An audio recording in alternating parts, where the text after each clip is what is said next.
Bienvenue dans Impact, 10e édition de votre magazine de l'économie sociale et solidaire, produit chaque mois par Mediatico. Vous le savez, une 10e édition un peu spéciale à l'occasion des 5 ans de Mediatico. Et d'ailleurs, nous recevrons tout à l'heure un invité exceptionnel, Christophe Ithier, le haut commissaire à l'économie sociale et solidaire et à l'innovation sociale. Et tout ça se passera avec vous, puisqu'une partie des lecteurs de Mediatico nous a rejoint ici au Grand Voisin. Vous allez donc pouvoir lui poser vos questions. Alors on a beaucoup de choses à voir avec lui. Il nous dira notamment comment il compte développer l'économie sociale et solidaire en France. On fera un point sur le pacte de croissance de l'économie sociale et solidaire qu'il a présenté fin novembre. Il répondra aussi à Jean-Louis Bancel, le président du mouvement coopératif, qui l'interpelle sur la cacophonie gouvernementale, vous l'entendrez. Et puis on parlera ensemble de French Impact avec ce Tour de France de Christophe Ithier en ce moment pour labelliser 20 territoires. On parlera aussi de son idée de créer un MEDEF de l'économie sociale et on parlera des contrats à impact social, cette forme d'innovation financière qui permet de débloquer des centaines de milliers d'euros d'argent privé au service du social. 3 associations d'ailleurs viennent d'en signer un et on est allé voir l'une d'entre elles, la Cravate Solidaire. Regardez, c'est le coup de cœur d'Hélène Corby.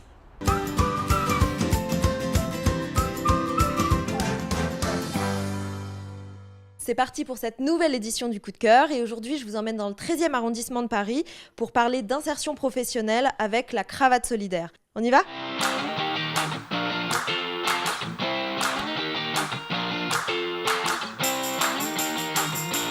Bonjour Camille. Bonjour Hélène. Alors, ce vestiaire, c'est un lieu un peu étonnant pour parler d'insertion professionnelle. Qu'est-ce qui se passe ici ? Alors ici, vous êtes à la Cravate Solidaire. Donc c'est une association qui accompagne les personnes qui sont en recherche d'emploi via le don d'une tenue professionnelle, d'où le fait qu'on est ici dans un dressing. Et dans un second temps, on les accompagne sur l'entretien d'embauche. Et pour terminer, on finit par une photo de CV s'ils le désirent, pour qu'ils puissent avoir tout ce qu'il faut pour avoir des entretiens réussis. On a une communauté d'à peu près 400 bénévoles sur Paris. Et ils viennent pour la plupart du domaine du recrutement professionnel. Et à côté, pour tout ce qui est coach en image, ça peut être des recruteurs qui n'ont pas envie de faire passer d'entretien dans leur bénévolat, donc qui préfèrent accompagner sur le volet vestimentaire. Et de l'autre côté, ça peut également être des vendeurs, des maquilleurs, ou en tout cas chaque personne qui a une appétence pour la mode et qui connaît les codes verbaux et non verbaux des entreprises.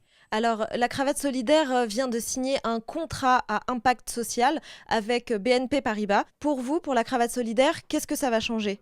Alors, grâce à ce contrat impact social que nous venons de signer avec BNP Paribas et avec 3 autres investisseurs, cela va nous permettre de mettre en place la Cravate Solidaire mobile. Donc, c'est exactement ce qu'on fait ici, mais sur roue, dans un petit camion, pour répondre à des freins de mobilité sur 2 départements qu'on a identifiés au préalable, qui sont le Val d'Oise et la Seine-Saint-Denis Nord. Pour certaines communes, il faut plus de 2 heures pour venir jusqu'à chez nous. Donc, nous, on répond à ça en leur disant tout simplement qu'on va venir à eux. Pour faire exactement ce qu'on fait ici, c'est-à-dire leur trouver une tenue et les accompagner sur leur recherche d'emploi, mais chez eux. Super, merci beaucoup Camille. Avec plaisir, merci à vous. Et quant à nous, on se retrouve très bientôt pour un nouveau coup de cœur. C'est ce qu'on appelle l'innovation sociale, c'est ce que veut développer Christophe Ithier en France. Il est notre invité du jour. Allez, on va le rencontrer.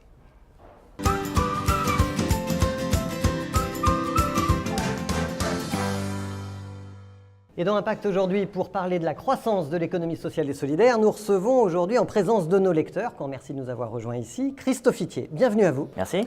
C'est un honneur pour nous alors de recevoir le haut-commissaire à l'économie sociale et solidaire et à l'innovation sociale. Vous avez été directeur général de la Sauvegarde du Nord, une grosse association de protection de l'enfance dans le département du Nord. Vous avez été président du MOVE, le mouvement des entrepreneurs sociaux.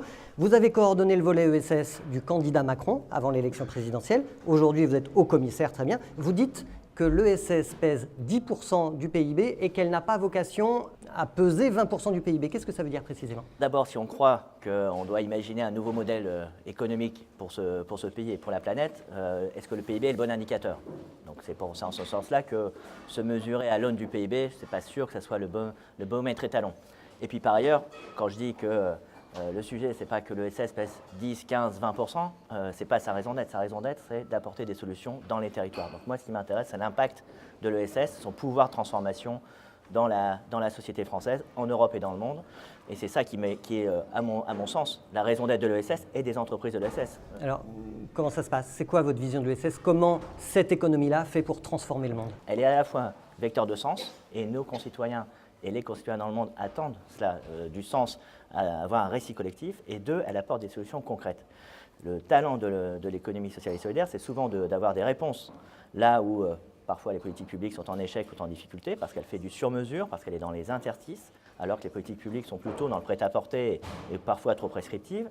Et puis par ailleurs, au-delà de développer des solutions, ce sont des solutions qui répondent à des enjeux économiques, sociaux et écologiques, et en plus pourvoyeurs d'emplois, non délocalisables, et donc c'est aussi du développement territorial. Donc la vision que j'ai sur cette économie et que j'essaie de partager, c'est de révéler ce potentiel qui passe encore trop souvent sous les radars, malgré les chiffres que vous avez rappelés, 10% du PIB, 2,5 millions de salariés. Nous avons collectivement à faire encore un travail pour révéler ce potentiel de cette économie, et c'est tout ce qu'on essaye de porter dans ce gouvernement, mais encore une fois, l'État ne fera pas seul. Alors, il y a votre vision et il y a l'action. Et votre action, elle s'incarne notamment dans les 34 mesures du pacte de croissance que vous avez présenté à la fin du mois de novembre. Alors, je cite pêle-mêle: développer le mécénat de proximité, développer les contrats d'assurance vie solidaire, développer le micro-don, élargir l'agrément ESUS au secteur culturel, élargir le service civique aux structures qui sont agréées ESUS, renforcer les écosystèmes territoriaux, rendre l'ESS plus visible sous la bannière French Impact, et il y en a encore beaucoup d'autres, des mesures.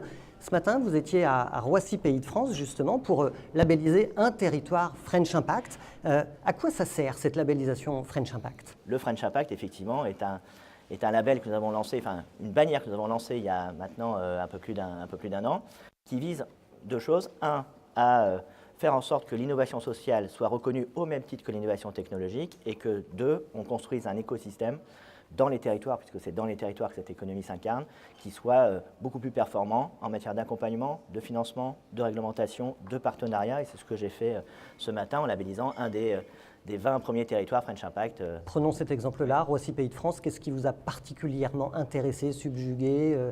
Nous sommes sur des territoires qui sont extrêmement dynamiques, qui ont déjà un écosystème déjà très construit, mais qui nous disent, voilà, moi, d'une part, on a encore des difficultés, notamment sur l'amorçage, c'est-à-dire les premières années de création de l'entreprise, c'est toujours compliqué en général dans l'économie, mais particulièrement dans l'économie sociale et solidaire, parce que c'est des modèles bien particuliers, mais on veut surtout démontrer que cette économie, elle va changer la vie des concitoyens du territoire, et donc on a demandé à tous les territoires, notamment à Roissy s'étant choisi la mobilité, l'économie circulaire et l'alimentation, de se doter de défis sur lesquels on va greffer des indicateurs pour se dire collectivement, dans 3 ans, qu'est-ce que cette labellisation aura apporté à ce territoire? Est-ce qu'on a réussi à changer la donne en matière d'économie circulaire, en matière d'alimentation de circuits courts, en matière de mobilité douce?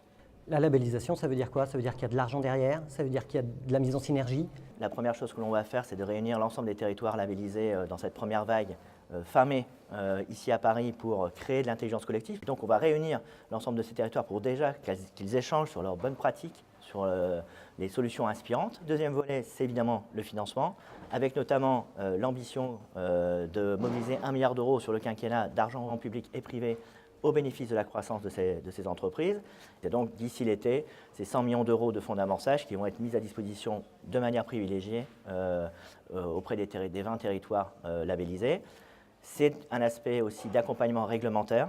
Désormais, les entreprises, les associations, les acteurs de l'ESS qui sont dans ces territoires French Impact pourront avoir un accès privilégié à France Expérimentation, qui est un dispositif qui permet justement d'ouvrir des phases d'expérimentation. Quand on est dans l'économie circulaire, parfois on vient se frotter à la norme, et bien souvent la norme interdit de développer l'activité. Et donc soit on change la norme, soit on ouvre une période d'expérimentation, on voit comment ça fonctionne, et si ça fonctionne et s'il y a de l'impact, on changera la règle. Et enfin, de partenariat avec les entreprises, parce qu'aujourd'hui, nous sommes en plein dans la loi PAC, beaucoup d'entreprises s'engagent au service de l'intérêt collectif sur l'impact social, l'impact environnemental, et attendent aussi nouer des partenariats avec les entreprises de l'ESS. Et donc, nous allons signer un partenariat avec l'ensemble des grandes organisations patronales, MEDEF, MEPI, CPME, mais aussi l'ensemble des grands réseaux d'entreprises, tels que le réseau Entreprendre ou le CJD. Un autre reproche que vous font un certain nombre d'acteurs de l'ESS, pas tous évidemment, c'est que French Impact finalement c'est beaucoup de communication, c'est pas beaucoup de financement, en tous les cas pas beaucoup de financement public,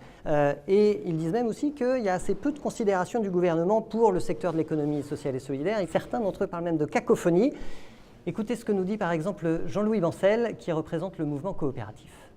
Christophe Itier avait préparé à notre goût, trop tout seul dans son coin, un certain nombre de choses. Sans doute voulait-il bien faire, mais sans doute que le travail de concertation aurait été utile.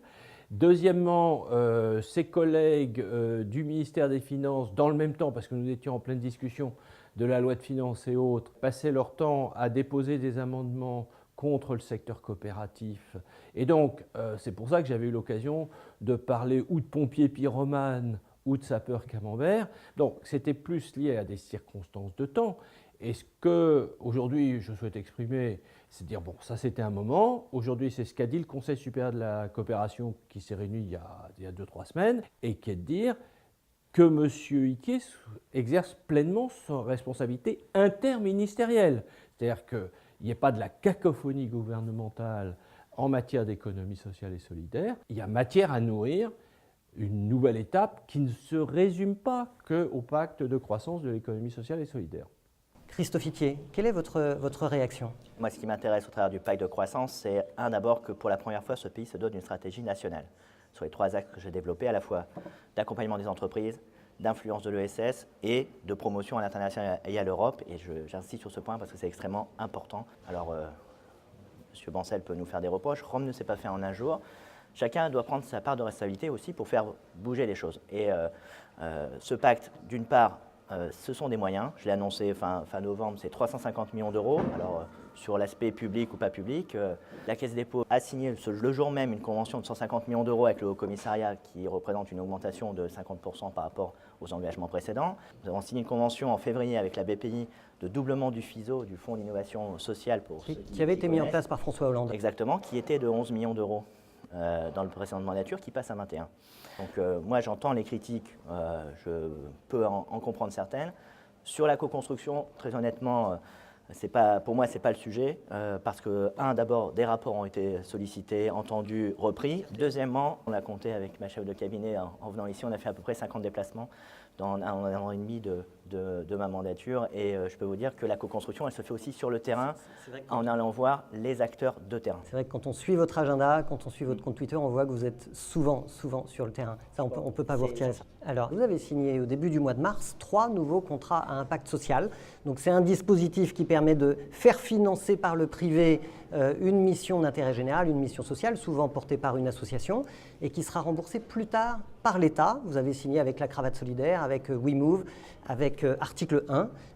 Quelle est la philosophie qu'il y a derrière ce mécanisme qui dit on fait financer d'abord par le privé, le public remboursera plus tard? Le principe est assez simple, c'est une capacité d'investissement dans une action qui a un impact social ou écologique, et les investisseurs sont rémunérés en fonction de la réalisation de cet impact et en fonction du niveau de cet impact. Ça veut dire que l'État n'a plus les moyens de financer l'innovation sociale? Le sujet, ce n'est pas de savoir si l'État a les moyens ou pas. Est-ce qu'aujourd'hui, le chômage, quels que soient les moyens qu'on y a associés, est-ce qu'aujourd'hui, on est satisfait du chômage de longue durée? 1 million de nos concitoyens, depuis des années, sont sur le bord de l'emploi, quel que soit le taux de croissance dans ce pays. Le chômage des jeunes est à 2 chiffres dans ce pays, même si ça va mieux aujourd'hui, depuis 30 ans. Nous avons 1 demi-million de personnes en situation de handicap qui sont aujourd'hui aussi au chômage. Et je prends que la thématique chômage. Donc la question n'est pas tant des moyens, mais de savoir est-ce que les politiques publiques sont efficaces pour répondre à ces enjeux. Et moi, vous parliez de vision tout à l'heure, moi je suis persuadé qu'il faut réinventer, pour reprendre les propos du président de la République, l'État-providence du XXIe siècle qui impose à l'État de revoir ses positions. Ce n'est pas qu'une question de moyens, c'est une question d'intelligence et d'agilité et de plasticité. C'est de redonner la capacité aux acteurs, et notamment ceux de l'économie sociale et solidaire, d'innover, d'expérimenter. Aujourd'hui, parce que tout à chacun, y compris les investisseurs, y compris les entreprises, ont compris qu'il fallait conjuguer performance économique ou rentabilité financière, en l'occurrence, et impact social et environnemental, s'engagent aussi à trouver des solutions là où l'État ne va pas assez vite ou ne trouve pas forcément la solution sur mesure. Et donc, il n'y a pas de jugement de valeur. Pour moi, l'argent privé ou l'argent public a la même odeur à partir du moment où elle sert l'intérêt général. 2019, Christophe Iquier, année européenne, année internationale aussi, parce que vous nous aviez annoncé à Paris des rencontres internationales de l'ESS au printemps. Ça y est, on est au printemps. C'est pour quand? J'ai annoncé à la tribune de l'ONU en septembre dernier. Nous allons lancer, alors pas tout à fait au printemps parce que c'est un peu plus compliqué et un peu plus long, mais avant l'été, pour tout vous dire, mi-juillet, nous allons créer un premier événement international mondial de l'innovation sociale et de l'économie sociale et solidaire ici à Paris. Donc on en reparlera dans les jours qui viennent. Je ferai une annonce officielle aux alentours de mi-avril. Merci Christophe Iquier. On va laisser la place maintenant aux questions des lecteurs de Mediatico.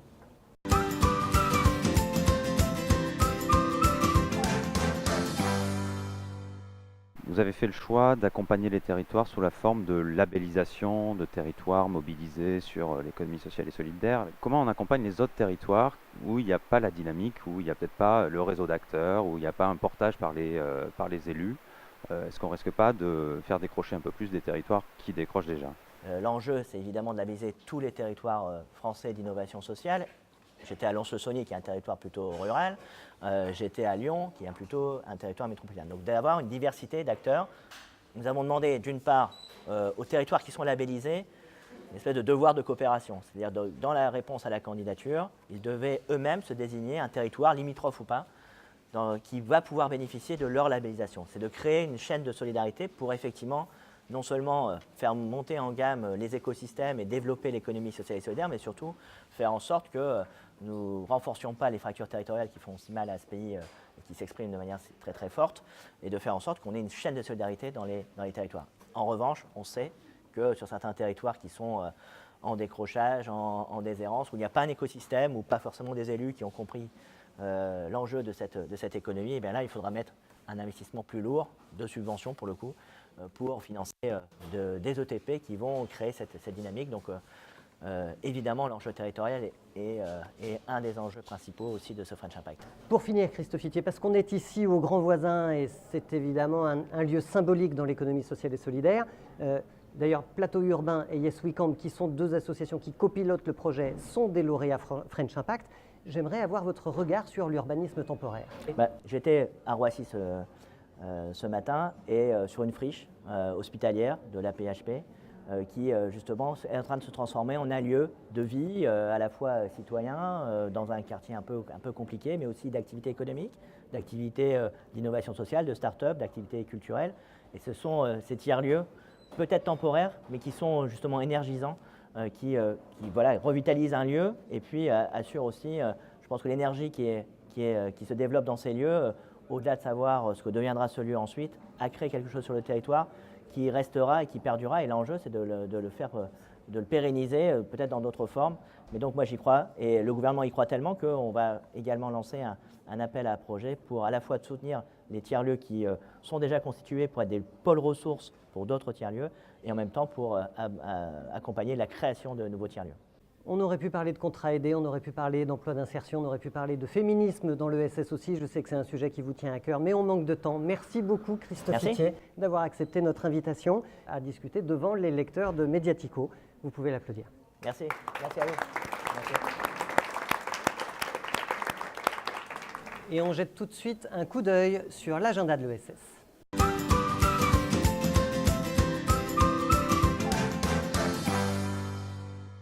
Les rendez-vous à ne pas manquer ce mois-ci pour les acteurs de l'ESS. Ne ratez pas ProDurable, le salon du développement durable, de la transition écologique et solidaire et de la révolution sociétale. Mediatico est partenaire et vous offre 50 places. Le 17 avril, l'association Éthique et Investissement organise un colloque sur les circuits courts du financement des TPE-PME. On parlera de finances responsables. Le 19 avril se termine l'appel à projet de la Fabrica Viva. Postulez vite si vous êtes un entrepreneur utile et innovant. Il y a 1 million d'euros à se partager. Et si vous avez un projet d'agroforesterie ou d'agroécologie, eh bien le concours Agriculteurs d'avenir est fait pour vous. 350 000 euros de dotation à répartir entre 45 futurs lauréats. Enfin, prochain numéro d'Impact, eh bien, ce sera le 24 avril prochain. Ce sera sur la mode éthique avec Julia Faure. Elle est cofondatrice de Loom, la marque de vêtements durables. Inscrivez-vous sur mediatico.fr, adhérez pour 5 € par mois. Vous soutiendrez un média engagé et vous recevrez nos invitations.